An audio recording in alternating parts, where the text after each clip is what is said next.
माझ्या साईला भेटाया तुम्ही येता का?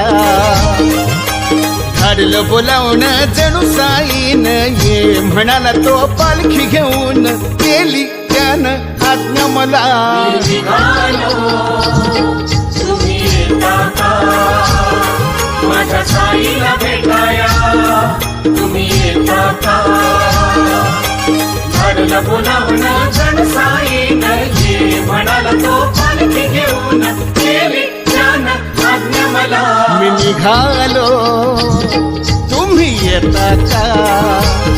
माझ्या साईला भेटाया तुम्ही येता का?